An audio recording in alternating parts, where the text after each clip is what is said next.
একটা রিক্সাওয়ালা daily 2-4 dozen গালি খাওয়া ব্যতীত বাড়িতে ফিরে না।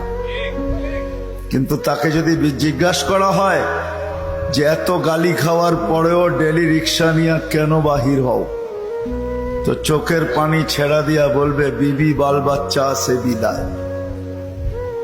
একটা বাপ বহুত কষ্টের পরে একটা ছেলেকে মানুষ বানায়, সত্য তো?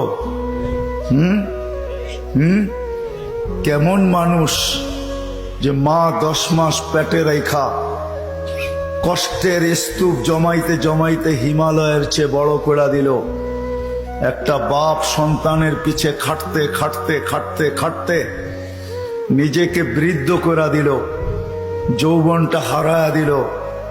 আমার সমাজে তাকাইলে দেখা যায় ওই মা বাবাই এখন বৃদ্ধাশ্রমে বাস করে। বলেন এটা কেমন মানুষ? কেমন মানুষ? কাগজে কলমের মানুষই তো বলতে হবে। কাগজে কলমের মানুষ যদি না হইতো তাইলে তো ইমাম শাফি রহমতুল্লাহ আলাইহির মতোই হইতো।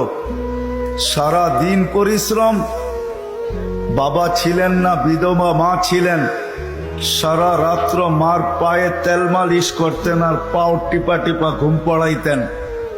মাঝে মাঝে খুশিতে পায়ের তালুতে চুমা দিতেন, চুমা। মা কাইপা উঠতো আর বলতো আমার পায়ের তালুতে চুমা কেন?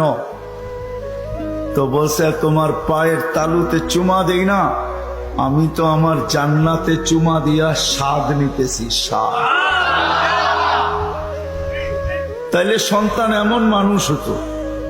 শুধু কাগজে কলমে মানুষ হইলে মানুষ হয় না। যদি হইতো তাহলে 2টা চিত্র দেখাইছিলাম যে মা বাবা এত কষ্ট করার পরেও সন্তান কোনদিন বৃদ্ধাশ্রমে রেখা আসতো না। সন্তান কোনদিন মা বাবার সাথে বড় বড় চোখ দেখাইতো না, মা বাবার সাথে কোনদিন চিৎকার দিয়া কথা বলতো না, চোখে চোখ রেখা কোনদিন বলতো না। যদি কাগজে কলমের মানুষই মানুষ হতো। না না, কাগজে কলমের মানুষ মানুষ হয় না, নিজেকে মানুষের মতো মানুষ বানাইতে হয়। মানুষের মতো মানুষ বানাইতে হয়। এই জন্যই প্রত্যেক ব্যক্তি নিজেকে মানুষের মতো মানুষ বানাইতে পারে। আপনি বলবেন 100টা দিয়া কি করে বানাবো, সুযোগই বা কোথায়? এই জন্যই মনে হয় আল্লাহ ভালোবাসার বশীভূত হইয়া ভালোবাসায়, এটাও ভালোবাসার নিদর্শন। আল্লাহ ভালোবাসা বলতেছে 100টা দ্বারা তুই মানুষ হইতে পারবি না। হায় হায়, ভালো যখন বাইসাই ফেললাম তাহলে 100টা আর তোর থেকে রাখবো তো রাখবো কেন?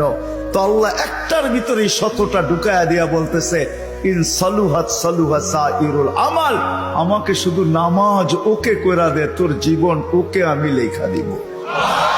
নামাজ কমপ্লিট কইরা দে, ওর জীবন ওকে কমপ্লিট লেখা দিব। নামাজ পূর্ণ, জীবন পূর্ণ লেখা দিব। এই জন্যই তো আমি বলি এই উম্মত যদি কিছুই না করতো, আজান হওয়ার সাথে সাথে যদি শ্যামবাজারের রোডে চাটাই বিছানো হয়ে যেত যে চটপট নামাজ তারপরে ব্যবসা, প্রত্যেকটা মার্কেটে যদি এরকম হইতো। তবে আমি একটা দেশ দেখা আসছি জীবনে, আমি ওই দেশে 6 বার গেছি, 6 বার। আমি চিনি ওই দেশ, আমি দেখা আসছি। দেখা কথা বলতেছি, শোনা কথা না। আমি দেখছি যখন আজান হয় তো বাজারের গলিগুলার ভিতরে প্রত্যেক দোকানদার নিজের চাটাই বিছাইতে থাকে, প্লাস্টিকের চাটাই বিছাইতে থাকে, আর সবাই একজন আরেকজনকে ডাকতে থাকে চলো জলদি নামাজ তারপর বাজার, চলো জলদি নামাজ তারপর বাজার। আমার দেশটাও যদি এরকম হইতো, আমার দেশটাও যদি কমসে কম এতটুকু হইতো যে আজান যে যেখানে ওইখানেই দাঁড়ায় গেছে। হ্যাঁ, এই শরীরটা কার? কার? বাপ দেখা চলেন, ঠিক না? রাগ হেন না আমার কথায়। বাপ দেখা বলেন ডিউটি করি, ডিউটি, ঠিক না? আমি যদি প্রশ্ন করি একজন এখানে জবাব দেওয়ার মতো নাই।